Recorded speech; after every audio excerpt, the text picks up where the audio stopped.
Well, hello there, Southerners, and welcome back to another Let's Play. Welcome there, guys, and I hope you guys are enjoying this particular Let's Play so far. It's been quite a while since we've done some Agiods, ever since our World War I Agiod, so I'm really happy to be focusing on this. And I think we're going to go ahead and continue here. We had already essentially set up our defenses in this area. I'm actually going to try to set up defensive works in this city right here. But we had already basically set up our defenses in this area, and now we've broken up our armies into two different armies over here. I could actually possibly make 3 armies with Smith's Brigade, but I want to keep things pretty simple. We're moving one of our armies here to Falmouth, Virginia, and we're moving our army of course, Stonewall Jackson over here to Fairfax. And I'm hoping combined, they're going to be able to do some serious damage to the enemy. In fact, I think we might even be able to take Beauregard and move him south and to assist with Stonewall Jackson. Now, over here in the west, we obviously have some troops as well. In fact, we've got quite a few new troops. The Knoxville Force is one of the new ones, and I'm going to be sending them west to Lewisburg, if I can get there quickly. I'd love to take Lewisburg. It's a tiny little town, but I feel like I don't want these little Union gaps in my line. That's not going to help anybody. And we're also going to bring up a few more generals, it looks like. In fact, one of them is going to Culpeper. And I'm going to keep him here because I'm going to want to actually send some units to assist him. He's actually at a 35% penalty already, so we might want to break this army in 2. Get Winder into 1 brigade and get this other General Magruder into another brigade. Let's see, 35% penalty. I'm going to keep trying to split this up. And actually, this is pretty even on both sides. 20%, 35%. This guy just can't stop having a penalty. So we're actually almost better at just taking the 35%. I'm going to go ahead and accept that, and we'll have to figure that out later. Because that's going to be an issue for sure. I'm going to send this cavalry unit up here as well. And I think Robert E. Lee's not unlocked yet, unfortunately. But what I might do is send this guy here and then send him south.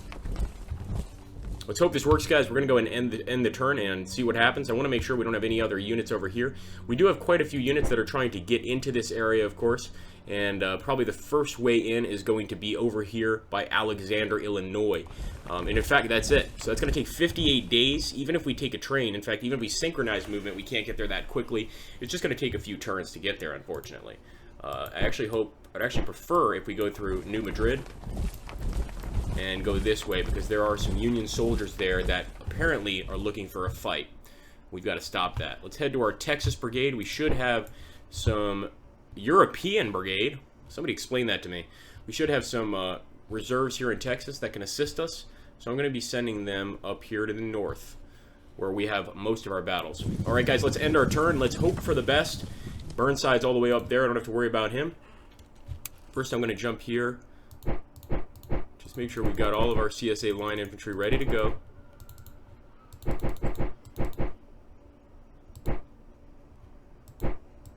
Some light artillery and field artillery is always good.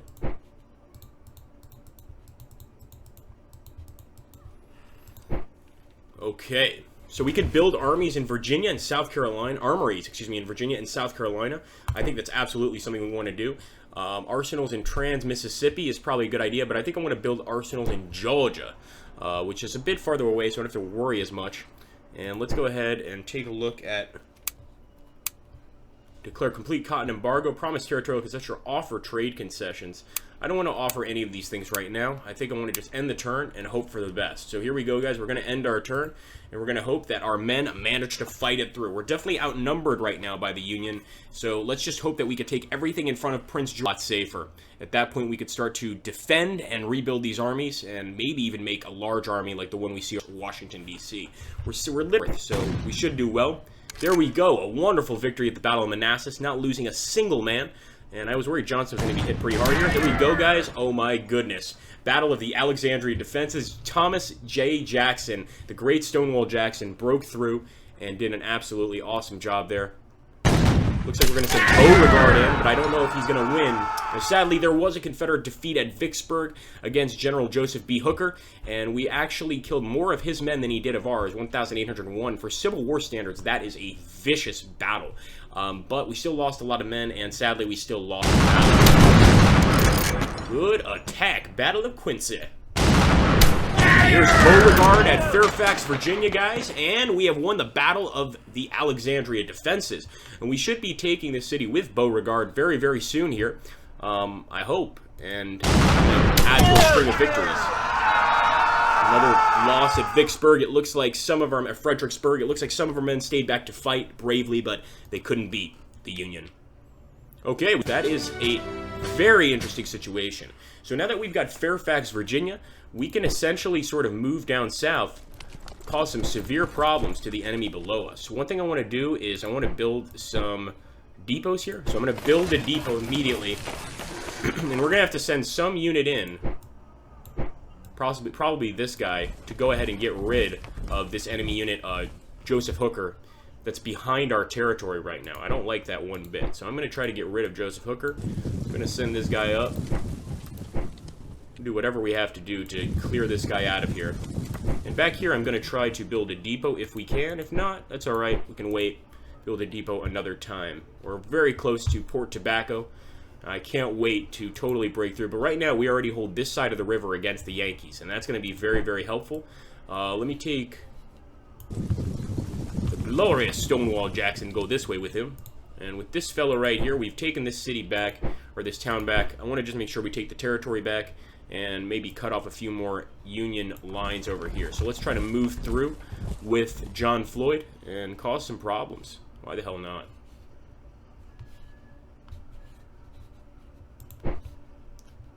$113 days. Boy, that man has taken way too long to get here. Just looking through, making sure we don't have any extra units here. I could have sworn we had one of the extra units up here. We just got a pretty nice victory. I know you guys saw that, but I wonder where the hell that unit is. I think he's going to be somewhere over here. There he is. Yes. So we've got this very interesting army. Price Command under General Sterling Price. They've got a 35% actual negativity bonus here. But what I'm going to try to do is get him back to Jefferson, Maryland, and see if we can't go ahead and build up those defenses a little bit stronger. I'm actually going to try to take a train. 76 days. It's still going to take a while. Let's go ahead and end our turn and see how we do in turn 2, guys. Proceeding to the next turn. I rarely do 2 turns in one age out. It's worth it, and it's probably doable. So here we go.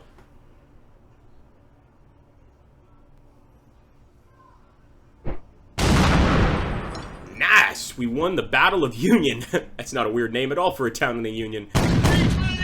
Sadly, we cannot win in the Battle of Fort Fillmore. This is all the way in the west. And we're trying to escape here with this army that was doing so well with Sterling Price, but he's getting hit hard. So this is why we can't push out 2 supporting armies. Well, there you go, guys. That about ended that turn. 2 turns right there, and it looks like we've got a good position over here across from the enemy. It looks like we have taken this side of the river. Now, one thing that worries me is we do have a large general here, the Northeastern Virginia Army, led by General Urban McDowell. I do want to stop him, but I'm not sure what we should do to stop him. If we can cut him off, and he is cut off right now from any rail support, maybe we can really weaken him. So I'm actually going to take one of our guys and send him to Falk here, as well as this general here, and prepare for a possible decisive battle against this enemy. I'm also going to send this guy, because at this point, it's really best that all of our generals hang out in the same area and prepare for a possible attack from the north. Anyway, I hope you guys are enjoying this particular campaign. Don't forget to hit that like button, share it if you haven't already, and don't forget to stop by for the next episode. Thanks, guys. Take care. Have a great day.